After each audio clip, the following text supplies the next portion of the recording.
Buckle up, buckaroos. We're about to get materialistic. Because in today's Teamfight Tactics guide, we're going to talk all about itemization.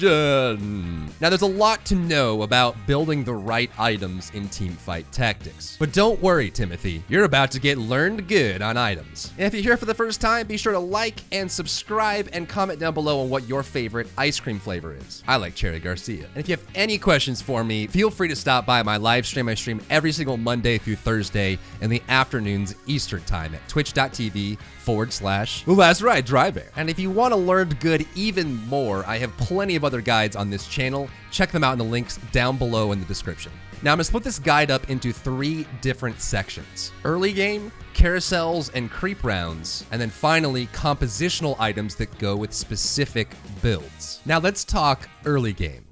There are a few items that are always good to make because they will be beneficial in any composition. Those items are going to be defensive items like Phantom Dancer or Dragon's Tooth, and you can basically fit these into any composition, so these are pretty safe to make anytime. But looking at early game, there's a couple items that really benefit your team in the early stages of the game and tend to fall off later. The first of those is the Static Shiv. The reason this is so great early is it will help you win fights you otherwise would have lost because the opponents you're facing have low HP values in the beginning, and that flat damage that the Static Shiv gives will help you clear those battles. Guardian Angel is also great in the beginning of the game when the team fights are small because getting an additional revive on one of your units makes a 4 versus 4 into a 5 versus 4. And I'll give a special mention to Ionic Spark as well. This item can be a little bit risky to run in some scenarios. I personally run it most against heavy gunslinger comps because you'll have people like Lucian casting constantly, and because the gunslingers are hitting more targets and getting more mana, they will be using their abilities more often, making this true damage hit really good. Early game really begins at the first carousel at the start of the game. So let's jump into what each item will allow you to build and which ones are the best to start the game with. You obviously want to pick items in the beginning of the game that are the most flexible because at this time you don't know what your build is going to be. I think the best 3 items to pick up in the beginning of the game are, in order, Recurve Bow, Needlessly Large Rod, and Chain Vest. The Recurve Bow makes a lot of great items, and almost every composition in the game will use a Recurve Bow in some form. It also allows you to build a Static Shiv, as we just talked about, is one of the best early game items you can pick up. But if you start with Recurve Bow, you're probably looking to go into gunslingers. You can make the Recurve Bow into a Cursed Blade right off the bat, and if you put this on someone like a Graves or a Tristana, you can actually get a lot of value out of that because you'll be shrinking targets by attacking more with a gunslinger bonus. If you don't get the opportunity to make a Cursed Blade, you can also make a Rapid Fire Cannon, which will usually lead you into a Blade Master composition, so you'll look for Aatrox, Shen, and Draven towards the middle of the game. If you pick up Needlessly Large Rod as your first item, this is actually more flexible than it leads on. It does benefit Sorcerer and Elementalist compositions the most, but there's more you can do with it. For example, if you get a Chain Vest with the Rod, you can pick up a Locket at the beginning of the game, which if you run with Knights, you get a huge benefit and a good win streak off the bat. It also means that extra 200 health you'll get from the Locket will allow your units to use their ultimates in the beginning of the fight, and again, will benefit that early win streak. You can also make the Ionic Spark if you see gunslingers or generally just see units that have a lot of abilities that will go off. And if you're really strapped for it, you can make a Gunblade with the BF Sword, which works great on characters that have a combination of attack damage and ability damage. Characters like Shyvana or Aatrox work really, really well with the Gunblade. If nothing comes of the Rod in the beginning of the game, you can actually make a Morellonomicon as well. The Morellonomicon is better in the mid game than it is in the early game, just because the fights generally don't last long enough for you to stack up lots of stacks of the Morellos. And if you're looking to put the Morellos on someone, Pyke is a great candidate, Kennen is a great candidate, and so is Garen. Any unit that has an ability that hits multiple times, you'll get a lot of value out of the Morellonomicon. If you go for Chain Vest in the beginning of the game, this leads itself really well into Nobles, Brawlers, or Knights in the beginning of the game, mostly because you can make a Guardian Angel, a Red Buff, or a Thornmail. If you do make the Guardian Angel, you want to look for units that have really high impact abilities like Aatrox or Kennen. Red Buff works really well on gunslingers and is probably the most powerful in the beginning of the game on a Graves because he'll apply the red buff on everyone in the cone in front of him. If you absolutely have to, you can pick up a Thornmail and put it on a tanky unit. Thornmail works really well on Shyvana if you're running Shapeshifters, or Braum, just because his ability for the shield plus the reflected damage makes him a very high value unit. If you don't get any of these 3 items, the rest of them are about on the same par, so I wouldn't worry about fighting over Giant's Belt, BF Sword, Tier, or the Negatron Cloak. Obviously, if you get a Spatula early, that's great, but it's hard to bank on that. The Giant's Belt will work really well with a Zeke's Herald, and as we mentioned, a Morellos. Warmogs can be good on characters like Kennen and Shyvana, or even on Knight builds or Brawler builds that have a lot of HP that allows them to benefit from that regeneration. If you're going BF Sword, Bloodthirster and Shojin's can be great. Shojin's isn't as good at the very start of the game, but in mid-game starts to take off as you'll start being more reliable in allowing your abilities to go off. The Tier is also a decent item. You can make a Seraph's Embrace right off the bat for specific units like Varus or Pike that have very high impact abilities. And the Negatron Cloak is really great for gunslingers because it does make the Cursed Blade, the Hush, and the Swordbreaker, which are all very strong on-hit debuff items that the gunslingers desperately want. But we'll talk about that more in the compositional section of this video. Next, let's move on to carousels, creep rounds, and when to combine items, because this will change your gameplay up quite a bit. For the very first carousel, I recommend you get to the very edge of the circle and then try to own a quadrant by pacing back and forth. As the units start appearing onto your screen, try to identify the one that's about a quarter circle turn away from you that's the item you want, and then let it come to you. Remember, you're letting the time run out as that ring protects the units that are on the inside. The rest of the game, be sure to move to the very edge of your ring before you let go. It can actually get you an item if you're a 1 second movement ahead of someone else. And when you're picking units, especially if you're picking units for the item they hold, try to get the maximum value you can for the item that you're looking for. Units sell for more based on their tier or rarity, and so if you see a 5 cost or a 4 cost that has the item, try to go for the more expensive one if you can. Now, when you combine items depends a lot on where you are currently in your build, what composition you're going for, and how close you are to the next creep round or carousel. The best way to play Teamfight Tactics is to build your comp around the items you're getting. So if you're trying to go gunslingers but you're not getting a lot of gunslinger items, then you probably should shy away from that because some builds require items in order for them to be successful in the mid and late game. So if you're looking for a win streak early, getting static shivs and lockets can help you maintain that. Or if you're going a specific build and items are showing up for that build, it's always safe to build that. Say you're getting gunslingers early and you have Tristana, building that Cursed Blade right away or getting the Hush right away is going to give you a lot of value. Now, if you're not on a huge win streak, but you're not losing a lot either, you can actually play it slow and just wait for more items to come in before you make your decision. But you definitely don't want to lose the game with a bunch of items unbuilt on your bench. So if you're losing a lot of health or you're towards the bottom of the scorecard, you're going to want to start combining those items, even if they're not optimal.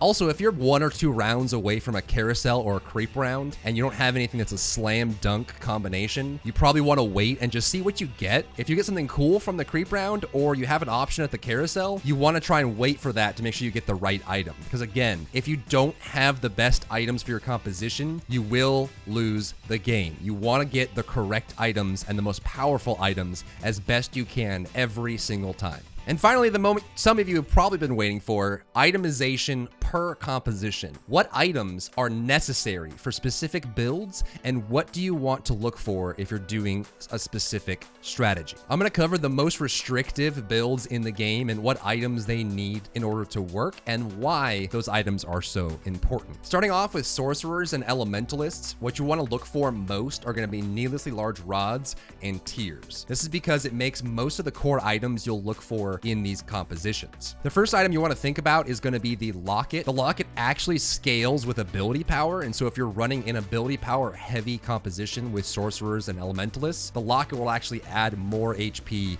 to the units around them. Additionally, the sorcerers and elementalists are a little bit squishier than your average bear, and sometimes they won't be able to get their ability off, which is kind of what your whole composition is built around. So having that extra padding of shield with the locket, especially if you stack multiple lockets, means that your Aurelian Soul or your brain is going to be able to cast that ability more often and will be more likely to be effective in the team fight. You also want to look for Ludens as well. Units that hit the entire board will get some great splash damage off the Ludens Echo. People like Aurelian Soul are great at this. process. Note that if you put Ludens on Brand, it will only trigger on the first hit. It won't splash every single time his ult bounces. Death Cap is also great. Putting 2 rods together gives you ability damage scaling, though usually this item comes in towards the mid to late stages of the game, as you want to have the utilitarian items done first. The locket that protects your units, making sure they survive long enough. The Seraphs or the Shojins that allows your units to cast their ability and make sure they get that ability off, and then have higher chance of using their ability again to make sure you win that team fight. So I wouldn't recommend rushing the death cap unless you really have the items or you need to get some extra damage on, because you can put a death cap on an Azul and then he dies early and you don't get any benefit from that at all. Versus if you had a Locket or a Seraphs or a Shojins, you're gonna be a lot more effective at the early to mid game with those items.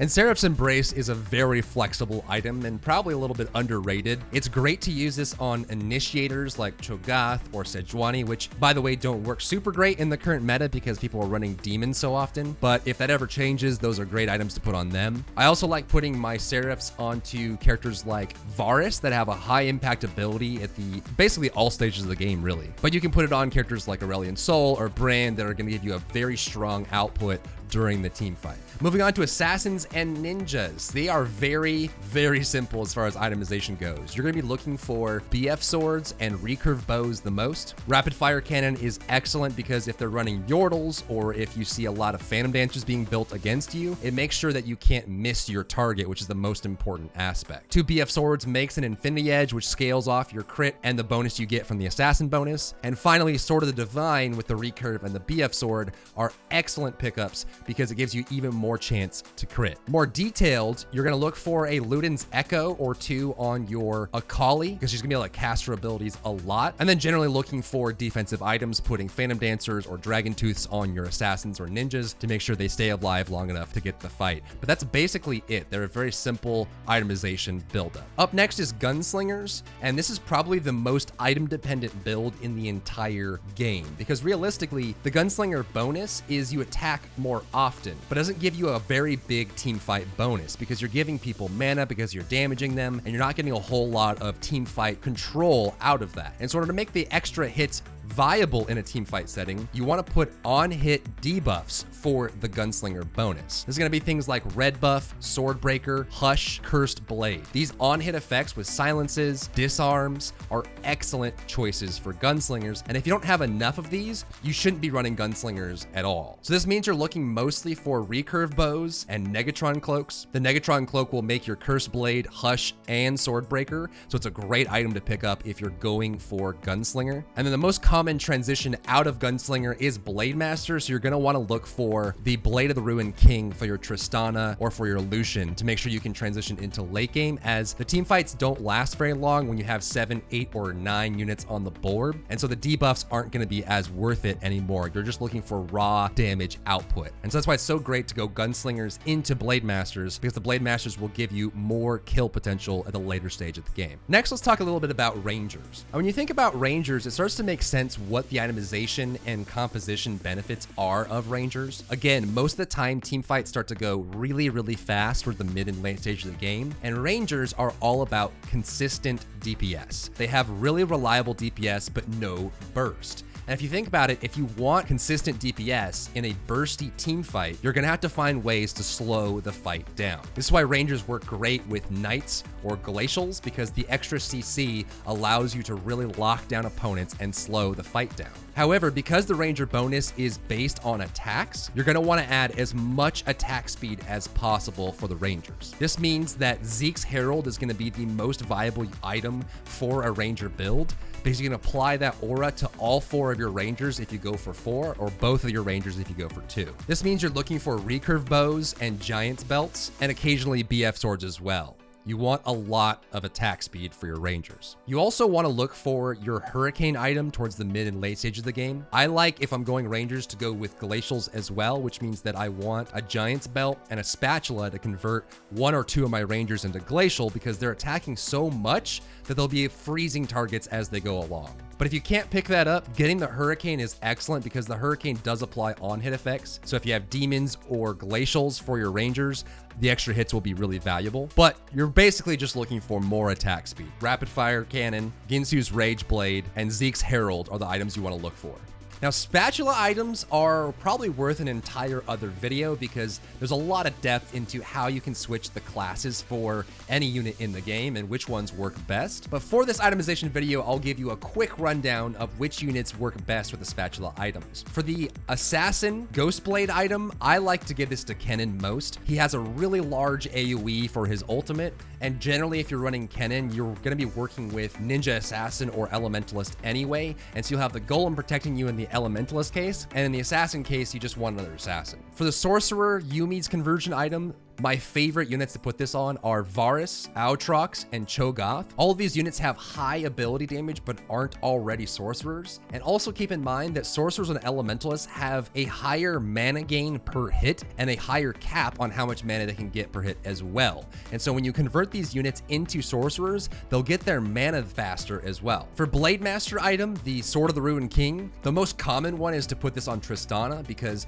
you'll usually start with Gunslinger and then transition into Blade Master in the mid and late game, and making one of your gunslingers, more specifically the Tristana, into a Blade Master is a very easy transition. And you can also put this on Ashe or Vayne in Ranger comps because they'll have the stun, or Vayne, who never casts an ability, will be able to benefit from having multiple hits that the Blade Master bonus gives her. For the demon conversion item, Pike right now is the most beneficial, mostly because demons are powerful. They're the strongest build in the game currently, but the extra mana you get on the demon one and the fact that Pike can jump across the map and get his ultimate off, usually without being mana drained, makes him very, very viable. And as we talked about earlier, demon conversion in ranger builds works great because you're hitting so often. So Vayne, Ashe, and Kindred are great to turn into a demon. The knight conversion item doesn't get a lot of use, mostly because by the time you get a knight conversion item, the Knight's Vow, knights are pretty much not useful anymore. But we are going to see potentially a knight rework in the next few patches, so that might become a more viable item once we see what that turns into. And the Frozen Mallet for Glacial works great in the ranger build as well. Vayne, Varus, and Kindred are excellent targets to be turned into Glacials, and you'll also get extra armor on them as well, which is great. And then if you really have to have a Glacial build, anything that attacks well or attacks often is going to be a great candidate. And that's it for this guide. We're already pushing 20 minutes, so I want to make sure this video stays short enough. There's a lot more to get into, so if you're looking for more guides, please let me know